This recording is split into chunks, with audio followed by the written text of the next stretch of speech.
히브리서 2장 9절부터 보도록 하겠습니다. 오직 우리가 천사들보다 잠시 동안 못하게 하심을 입은 자 곧 죽음의 고난 받으심으로 말미암아 영광과 존귀로 관을 쓰신 예수를 보니 이를 행하심은 하나님의 은혜로 말미암아 모든 사람을 위하여 죽음을 맛보려 하심이라. 그러므로 만물이 그를 위하고 또한 그로 말미암은 이가 많은 아들들을 이끌어 영광에 들어가게 하시는 일에 그들을 구원의 창시자를 고난을 통하여 온전하게 하심이 합당하도다. 이런 내용은 10번을 읽어도 잘 머리에 확 들어오진 않아요. 성경 자체가. 그래서 저희 교회는 아예 세번역을 보는데, 자, 9절은 뭘 말하냐면 인간이 존귀한 이유가 뭐냐에 대해서 이야기하고 있습니다. 그래서 시편 말씀이 사실 그 예수 그리스도를 그 천사와 비교할 때 예수 그리스도를 비교하기도 하고 인간을 비유하기도 해서 헷갈리는 데가 많은데, 이 9절에 우리는 당연히 복수이기도 하고 인간을 의미하죠. 인간을 잠시 동안 천사들보다 못하게 했다라는 거예요. 그러니까 인간이 어떤 존재라는 겁니까? 아주 존귀한 존재라는 거죠. 그 이유가 근거가 뭐냐면 성경을 말하기에 하나님 형상을 따라 지금 받았기 때문이라고 창세기에서 말하고 있습니다. 그런데 오늘날 그 인간이 그런 대접을 못 받고 있죠. 목회자 자신도 참 주의해야 됩니다. 성도를 숫자가 아닌 한 영혼으로 봐야 됩니다. 다 그렇게 영혼으로 보죠. 근데 때로는 바쁘다 보면 그렇지 못할 때가 있습니다. 오늘 교회에 성도들이 얼마나 나오셨는가? 거기서 머무를 때가 있을 수 있어요. 가능한 일입니다. 그럴 때 어떤 실족한 영혼은 없는지 잘 돌아보고 귀하게 여겨야 됩니다. 우리는 잠시 동안만 천사를 못한 존재예요. 천사는 얼마나 아름답고 고귀한 존재입니까? 우리가 그들보다 훨씬 더 뛰어난 존재라는 거예요. 우리가 성도들에게 그러한 아이덴티티를 줄 수 있어야 되고 또 우리 자신을 그렇게 바라보며 살아야 됩니다. 미국에 요즘에 그 총기 사고가 굉장히 많은데 최근에 과거보다 2배 가까이 늘어났다고 합니다. 제가 어떤 강연을 들으니까 19세기 영국에 과들을 데려다가 훈련을 시켜서 산업혁명 때 그 공장 굴뚝이 막 높아졌잖아요. 거기에 이제 계속 석탄 때문에 끓음이 가득 찬다고 합니다. 그러면 그 어린 아이들, 7살, 8살 아이들을 줄로 묶어서 굴뚝으로 올려 보내는 거예요. 그런데 그걸 청소하는데 올라갈수록 좁고 답답해서 힘드는데 그 자본가가 밑에서 석탄을 떼버린답니다. 안 올라갑니다. 그럼 뜨거워서 올라가는데 올라가다 거기서 막혀서 죽고 한 아이가 죽으면 또 다른 아이가 올라가서 끌어내리고 또 굴뚝을 청소해내서 그 굴뚝에서 나오는 연기로 영국이 산업혁명을 일으키고 제국을 만들어갔죠. 이게 200년 전의 일인데 21세기 미국에서는 초등학교 안에서 어린아이들이 자동소총에 맞아 죽어갑니다. 근데 이 두 가지 공통점이 있는데 왜 이런 일이 지속됐는가? 거대 산업 자본이 그 인간 안에 있는 하나님 형상을 무시한 겁니다. 정치 로비를 했어요. 이번에도 지금 민주당하고 공화당이 계속 다투고 있지만 안 될 게 뻔합니다. 왜냐하면 공화당원들은 어마어마한 정치 자금을 총기협회로부터 받기 때문에 안 되는 거예요. 근데 그 공화당원들이 대부분 뭡니까? 크리스찬들이에요. 그 낙태를 반대하고 보수적인 정치인들인데 그 사람들이 그 총기는 없애라는 게 아니고 뭐냐면 그 대용량 탄창 있잖아요. 몇십 발 드는 탄창을 못 사게 한다든가 또는 어떤 총을 살 때 신분을 조금 더 자세히 확인한다든가 이거를 못 하는 거예요. 이거를. 총기를 없앤다는 건 상상을 못 하고 반자동 소총이라도 규제하자. 대용량 탄창이라도 규제하자. 총기 살 때 조금 더 그 사람 과거 좀 조회하자. 안 된다 이거예요. 그 신앙을 제일 가치로 말하는 그 공화당원들이 그걸 맡고 있는 거예요. 그런데 이 로비를 받아들인 정치인들의 자녀는 이런 비극을 19세기에도 경험하지 않고 21세기에도 경험하지 않는다는 거죠. 안타까운 일입니다. 자, 그런데 예수 그리스도는 어떻게 하셨냐면 그러니까 우리가 원래는 천사들보다 훨씬 더 뛰어난 존재인데 천사들보다 잠시 못하게 돼 있어요. 우리 상황이. 근데 예수께서 어떻게 하셨어요? 9절 밑에 보니까 죽음의 고난을 받으심으로 말미암아 영광과 존귀관을 쓰셨다. 그러니까 성육신 하셨다는 거예요. 성육신 하심으로 나중에 영광과 존귀관을 쓰셨지만 또 9절 마지막 보면 이를 행하시면 하나님의 은혜로 말미암아 모든 사람을 죽음을 맛보려 합니다. 이 땅에 인간이 되어서 마국간에 태어나신 것도 하나님으로 감당하기 힘든 건데 결국은 마구간에 태어난 이유가 먹이통에 놓여진 이유가 사람의 먹이, 사람을 위해 자신의 몸을 찢어주시고 피를 흘려 나눠주실 먹이가 되기 위해 이 땅에 오셨다는 사실을 태어날 때부터 보여주신 거죠. 예수님의 탄생을 처음 발견한 사람은 동방박사가 아니에요. 동방박사가 마구간에서 그 세 가지 보물을 드리는 장면은요, 완전 비성경적이에요. 그 사람들은 예수님이 그 탄생하고 그 마구간에서 떠나고 한참 있다가 나중에 길 헤매다가 내비게이션 잘못해서 헤매다가 나중에 왔어요. 그래서 헤롯 왕한테 찾아가가지고 말하니까 왕이 태어났다고 오니까 헤롯 왕이 화내가지고 2년 2살 아래 애들 다 죽였잖아요. 거의 2년 맥시멈 2년이 차이 날 수 있어요. 근데 그때 예수님을 처음 찾아왔던 사람 누구냐? 그 들판에서 양을 치고 있던 목자들이었어요. 그 사람들은 계시를 받고 곧바로 와서 예수님이 그 마리아의 품에 안겨 있는 걸 봤어요. 근데 그 목자라는 존재는요, 그 유대 사회에서 가장 그 극빈자예요. 그 다윗이 구약 시대 때도 양 친다는 건요, 그 당시에 그 첨단 산업은 농업이었어요. 사울은 그때 말씀드린 소모는 그 첨단 산업자였는데 다윗은 양이나 치는 여자아이들이 치는 양치기였어요. 그리고 괜찮은 그 청년들은 군대 가거나 농사짓는 일을 했거든요. 근데 이런 전통이 예수님 당시까지 왔었어요. 당시에 목자는 자기 소유가 아니고 주인의 양을 데리고 가서 들판에서 먹이고 들판에서 노숙하면서 사는 아주 극빈자들이었어요. 근데 예수님의 탄생을 와서 경배했던 사람은 선물이라고는 손에 아무것도 없는 가난한 그 목자들이었다는 거죠. 제가 이 말씀 드리는 이유는 뭐냐면 예수님이 이 땅에 오신 목적이 뭐냐? 죽음의 권한을 받기 위해서라고 히브리서 2장 9절이 말하고 있다는 거예요. 10절에 보면 구원의 창시자를 고난을 통하여 온전하게 하심이 합당하도다 그래요. 그러면 우리는 어떻겠습니까? 우리도 그 고난의 과정을 가야 되는 거죠. 그러니까 그 고난의 과정 중에서도 우리가 우리보다 더 어려운 가운데 있는 사람들을 볼 때 하나님의 존귀한 형상을 가진 존재로 보고 그들을 보살펴야 하는 거죠. 그래서 교회가 존재하는 겁니다. 그러나 교회는 교회를 위해서 존재하는 것이 아니라 교회는 머리 대신 예수 그리스도의 손과 발이 되어서 예수 그리스도께서 그 주권을 넓혀가시는 세상의 하나님 나라를 넓히는 확장하는 도구이죠. 그래서 우리는 세상을 섬겨야 돼요. 근데 교회가 세상에 관심이 없고 세상에 이런 어떤 그 부정과 사랑 없음에 무관심하고 자기들끼리 모여서 먹고 마시고 말씀 잔치 하다가 죽어서 천국까지 간다고 말하면서 이 세상을 그냥 불타 없을 장소로 생각해서는 안 된다는 거죠. 우리는 잠깐 천국에 머물지만 예수가 부활하시면 다 재림해서 부활해서 이 땅에 옵니다. 그리고 이 세상이 새하늘과 새 땅으로 바뀌는 거예요. 그래서 우리는 이 세상을 포기하지 말고 하나님의 정의가 실현될 수 있도록 해야 합니다. 그래서 고난의 신학을 지금 2장 9절 10절이 말하고 있는데 온전하게 하심, 고난을 통해서. 근데 이 온전하게 하셨단 말은 도덕적 개념이 아니에요. 우리는 이미 예수 그리스도의 보혈로 완전해졌어요. 그래서 온전하게 됐다는 말은 순종적 개념이에요. 예수 그리스도에게 있어서 우리 도덕적 개념은 순종적 개념인데 하나님의 명령에 완벽하게 순종하셨다 이 말입니다. 죽음의 고난에 대해서 우리가 늘 묵상을 해야 되는데요. 마태복음 10장 38절 보면 또 자기 십자가를 지고 나를 따르지 않은 자도 내게 합당하지 아니하니라. 자기 목숨을 얻는 자는 잃을 것이요 나를 위하여 자기 목숨을 잃는 자는 얻으리라. 목숨을 내놓는 삶, 이것이 신앙인의 삶이라는 겁니다.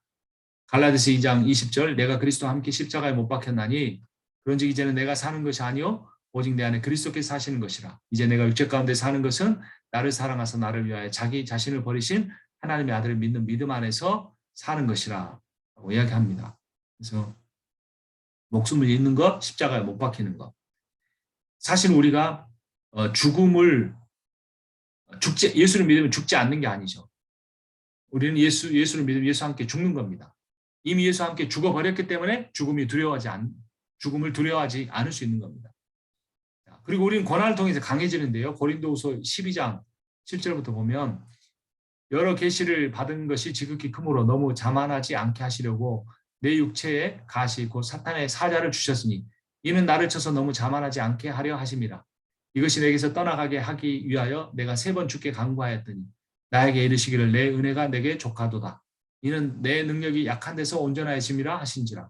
그러므로 도리어 크게 기뻐함으로 나의 여러 약한 것들에 대하여 자랑하리니 이는 그리스도의 능력이 내게 머물게 하려 함이라. 그러므로 내가 그리스도를 위하여 약한 것들과 능력과 궁핍과 박해와 공고를 기뻐하노니 이는 내가 약한 그때에 강함이라. 내가 약하고 능욕받고 경제적으로 궁핍하고 정치적으로 박해받고 내가 영적으로 공고하면 우울증 걸리죠. 근데 바울은 그렇게 약해질 때, 그러한 것으로 인해 약해질 때 강해진다.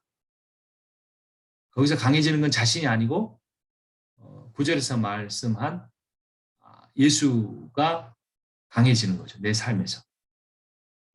근데 참 그게 갈림길인 것 같아요.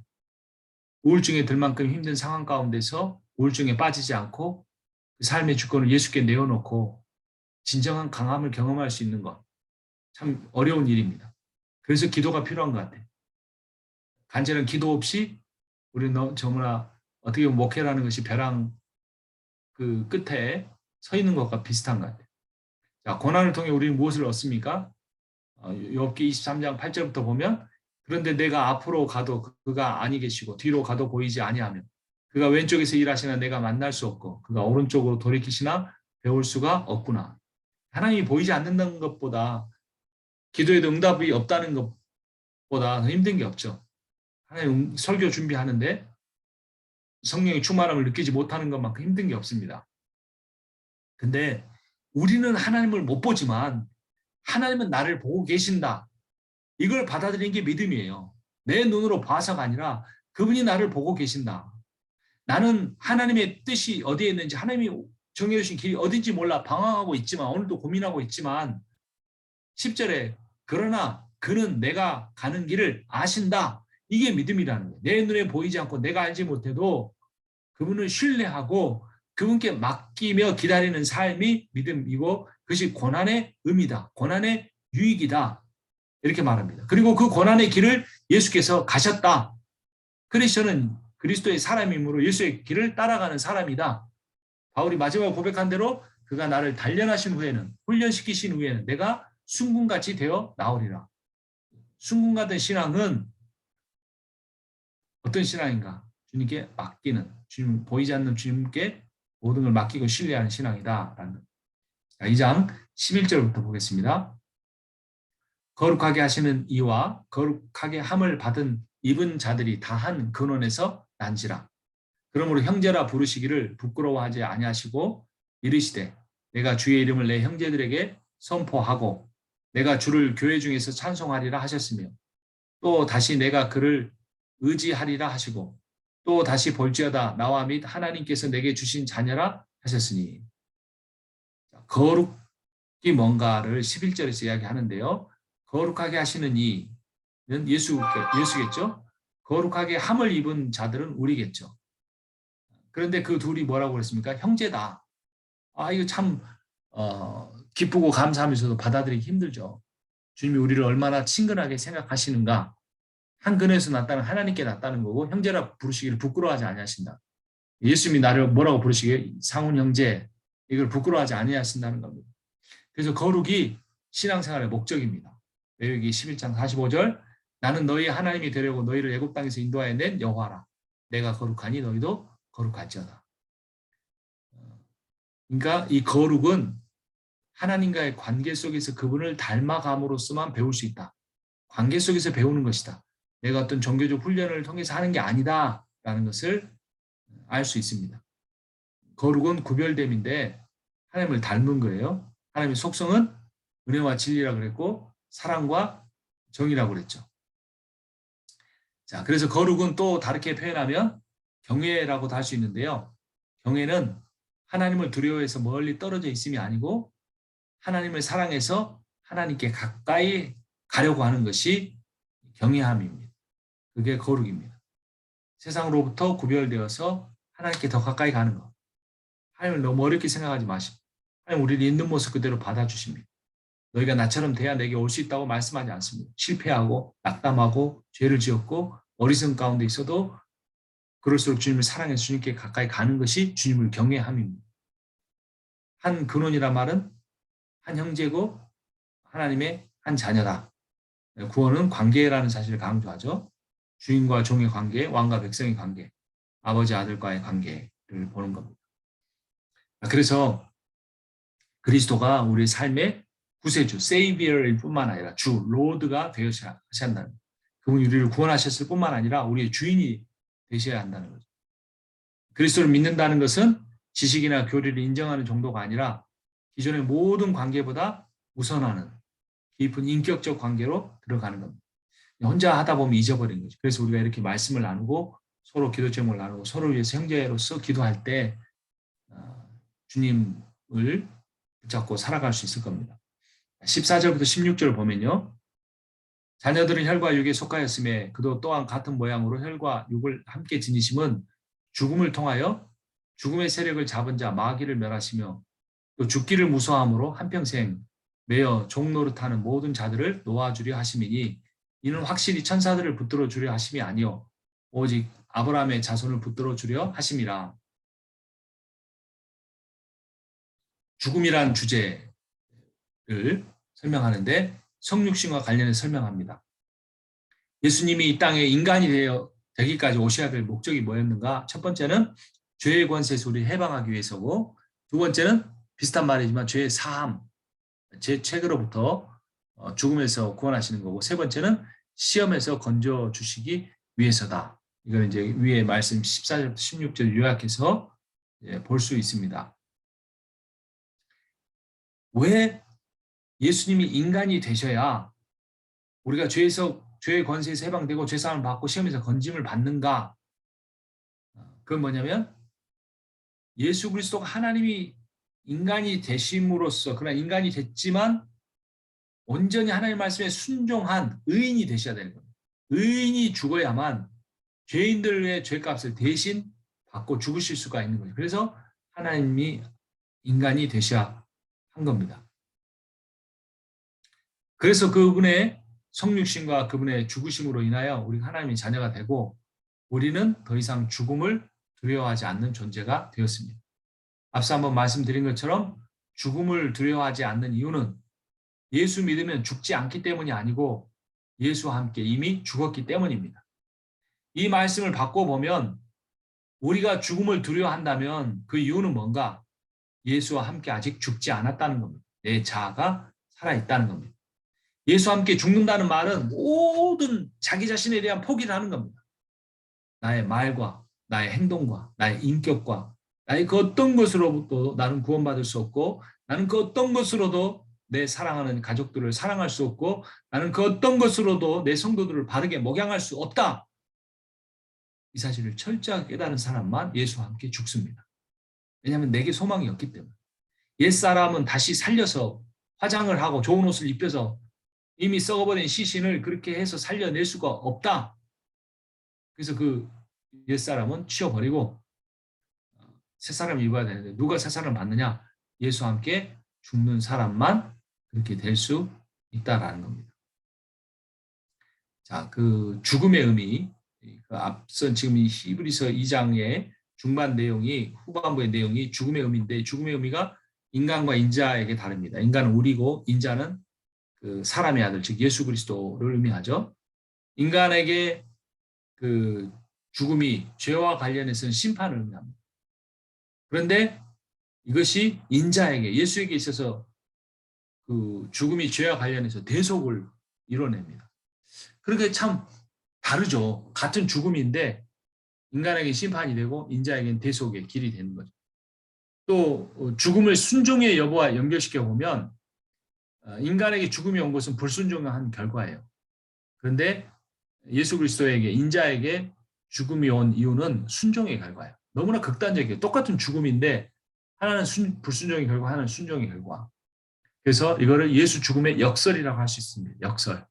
왜냐하면 하나님의 아들인 하나님 예수 그리스도가 그 일개 사탄의 무기인 죽음에 의해서 죽임 당하셨기 때문에 이게 역설이죠. 1차적으로. 어떻게 하나님이 그 천사에서 타락한 천사에서 죽음을 당할 수 있는 게 역설이. 그런데 또 하나의 그 반전 역설이 일어납니다. 뭐죠? 그 예수의 죽음이 사탄의 승리인 줄 알았는데 그 사탄의 무기인 죽음에 의해서 당하신 예수의 죽음이 오히려 죽음의 세력을 이겨버린 거예요. 사탄의 무기를 무력화시켜버린 게 된 거예요. 사탄은 그걸 전혀 예상하지 못한 거죠. 그래서 사탄은 어리석고 예수 그리스도 하나님의 지혜입니다. 골로새서 2장 13절부터 보면 또 범죄와 육체의 무할례로 죽었던 너희를 하나님이 그와 함께 살리시고 우리의 모든 죄를 사하시고 우리를 거스르고 불리하게 하는 법조문으로 쓴 증서를 지우시고 제하여 버리사 십자가에 못 박으시고 통치자들과 권세들을 무력화하여 드러내어 구경거리를 삼으시고 십자가로 그들을 이기셨느니라. 십자가는 패배의 상징이에요.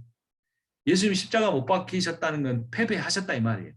누구에게? 사탄에게 패배하게 된 거예요. 왜냐하면 가룟 유다 안에 사탄이 들어와서 가룟 유다가 제사장에게 은 30냥을 주고 팔아서 있는 것을 알려 십자가에 죽었잖아요. 그리고 그 위에 배후부터 계속해서 그 죽음이라는 것으로 예수를 몰고 가 사탄이 승리한 것 같이 보였지만 오히려 그것이 그 사탄의 권세를 무력화하고 예수께 승리하는 길이 됐다. 이거 십자가의 지혜라는 겁니다.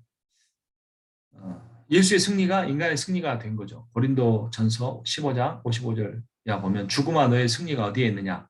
죽음아 너의 독침이 어디에 있느냐? 죽음의 독침은 죄요. 죄의 권세는 율법입니다. 그러나 우리 주 예수 그리스도를 통하여 우리에게 승리를 주시는 하나님께 우리는 감사를 드립니다. 죽음이 아니라 죽음에 대한 두려움이 문제다.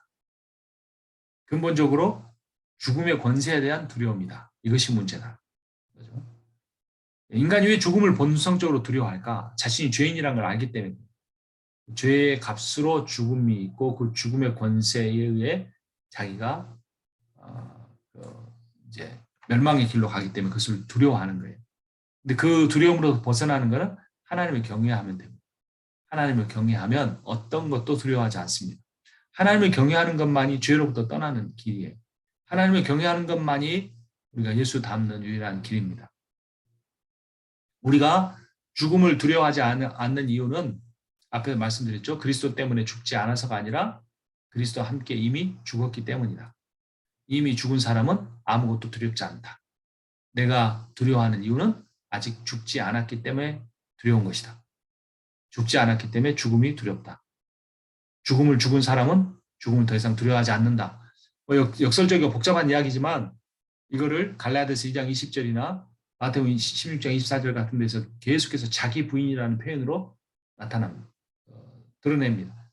결국 신앙의 핵심, 거룩의 핵심, 성화의 핵심은 자기 부인이에요. 내가 죽는 겁니다. 내 계획, 내 욕망, 내 어떤 그 감정, 나의 어떤 그 지혜, 이게 다 죽는 겁니다. 죽으면 실패가 두렵지 않아요. 죽으면 죽음도 두렵지 않습니다. 17절, 18절 보면 그러므로 그가 범사의 형제들과 같이 되심이 마땅하도다. 이는 하나님의 일에 자비하고 신실한 대제사장이 되어 백성의 죄를 속량하려 하심이라. 그가 시험을 받아 고난을 당하셨은즉 시험 받는 자들을 능히 도우실 수 있느니라. 예수님의 성육신은 모든 면에서 예수님이 우리와 같이 되신 거예요.